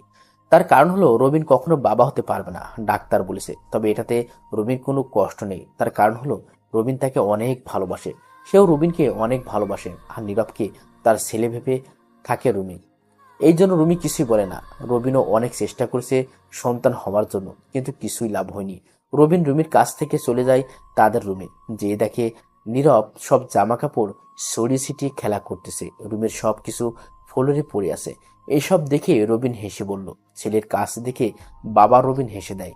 বাবার হাসির শব্দ শুনে নীরব পিছনে তাকায়। তাকিয়ে রবিনকে দেখে দৌড়ে এসে রবিনের কোলে উঠে যায়। তারপর ছোট ছোট উচ্চারণ করে বলে, বাবা তুমি কখন এসেছো বাড়িতে?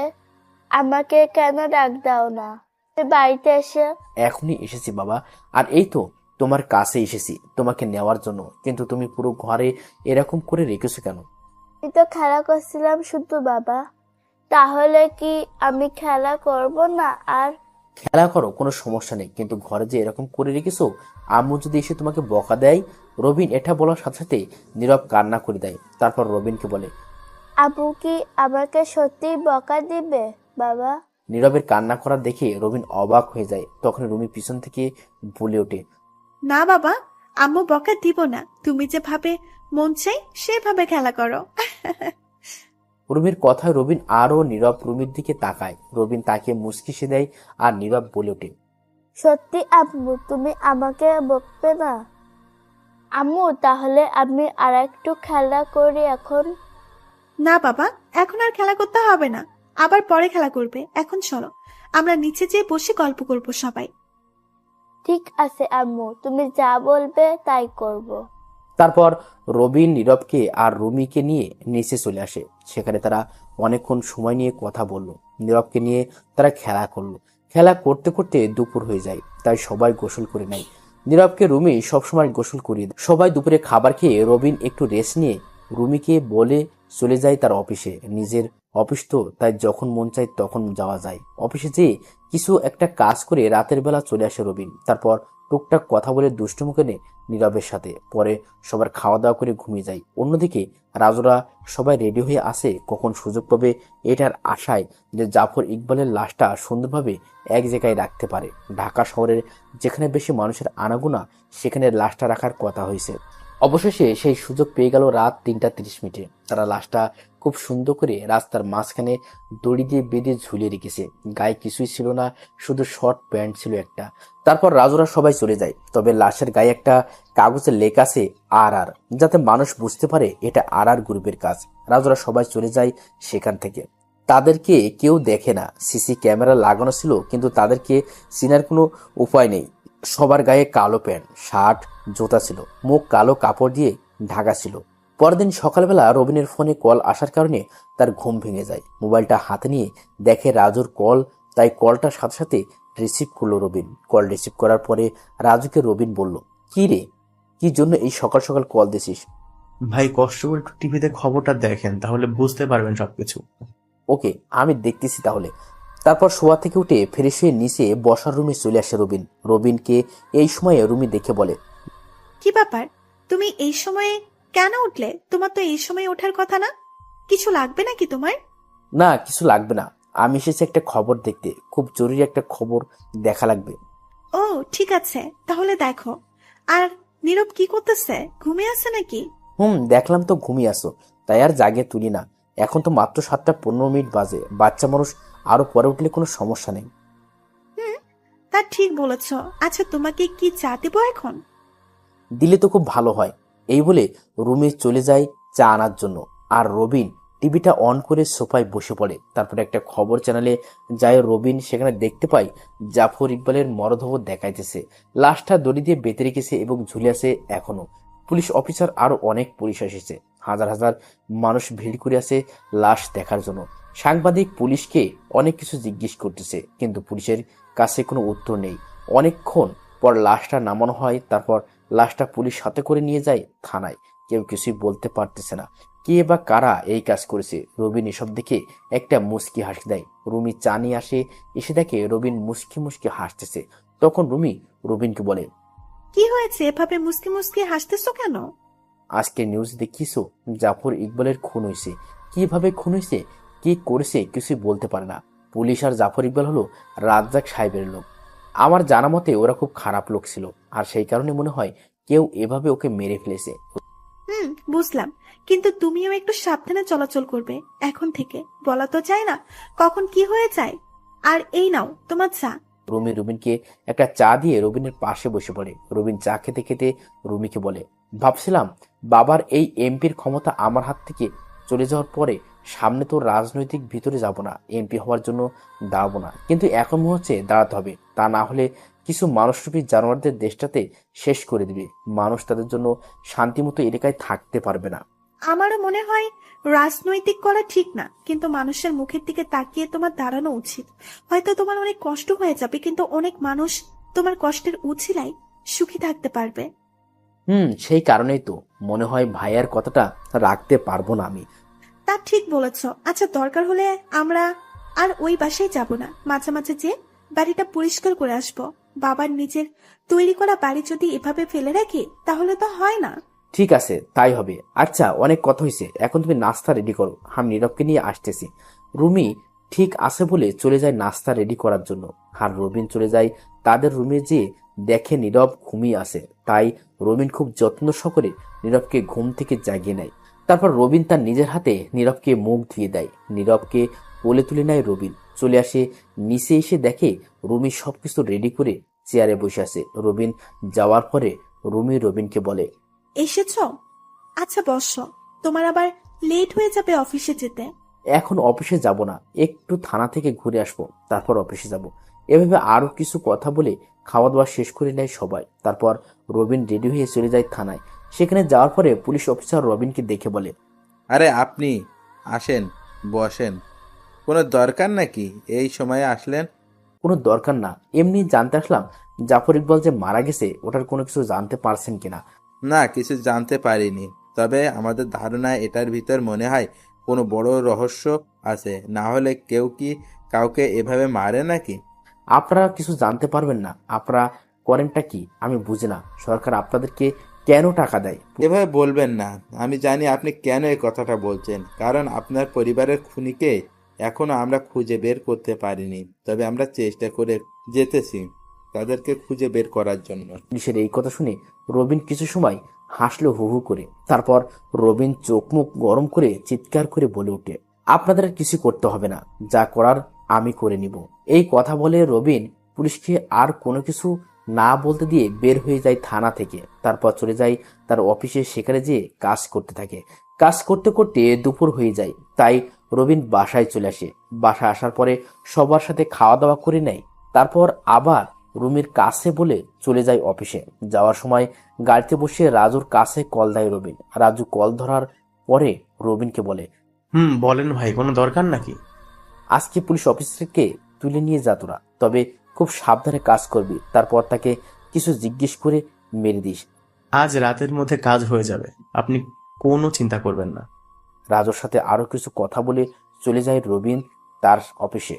সব কাজ শেষ করে রবিন তার বাড়িতে চলে আসে সন্ধ্যার দিকে। অন্যদিকে রাজুরা সবাই মিলে পুলিশ অফিসারকে তুলে নিয়ে যায় রাস্তা থেকে। পুলিশ অফিসার তার বাড়িতে যাওয়ার পথে এমন হয়েছে। পুলিশ অফিসারকে সেই গোডাউন নিয়ে রাজু তাকে কিছু কথা জিজ্ঞেস করে। পুলিশ অফিসার ভয়ে ভয়ে বলে দেয় সবকিছু। আর যা বলে এটা শুনে তো রাজু তার নিজের কানকে বিশ্বাস করতে পারতেছে না। তাই রাজু পুলিশ অফিসারকে না মেরে সাথে সাথে রবিনকে কল দেয়। রবিন রাজুর কল পেয়ে রিসিভ করার পরে রাজু বলে ওঠে, ভাই আপনি একটু তাড়াতাড়ি গোডাউনে চলে আসেন। আসতেছি, কিন্তু কেন? সেটা না হয় আপনি আপনার নিজের কানে পুলিশ অফিসারের কাছে থেকেই শুনবেন। ওকে, তাহলে আমি আসতেছি এখনই, তোরা ওর খেয়াল রাখতে থাক। রবিন কল কেটে চলে যায় গোডাউনে। আসার সময় রুমির কাছে বলে এসেছে তার একটা জরুরি কাজ আছে। গোডাউনে যাওয়ার পরে রাজু তাকে পুলিশ অফিসারের কাছে নিয়ে যায়। আর পুলিশ অফিসার রবিনের সামনে আবার সবকিছু বললে। সব শুনে তো রবিনের চোখ মুখ লাল হয়ে যায়। তার মনে হচ্ছে তার চোখ দিয়ে আগুন বের হবে এখন। রবিন সাথে সাথে পুলিশ অফিসারকে গুলি করে মেরে ফেলে। তারপর কি হয়েছে এবং পুলিশ অফিসার কি এমন বলল সব জানার জন্য অপেক্ষা করতে থাকুন। পরবর্তী পর্ব খুব দ্রুতই আপলোড করা হবে। ধন্যবাদ সবাইকে। গল্পটি কেমন হয়েছে অবশ্যই কমেন্ট বক্সে কমেন্ট করবেন।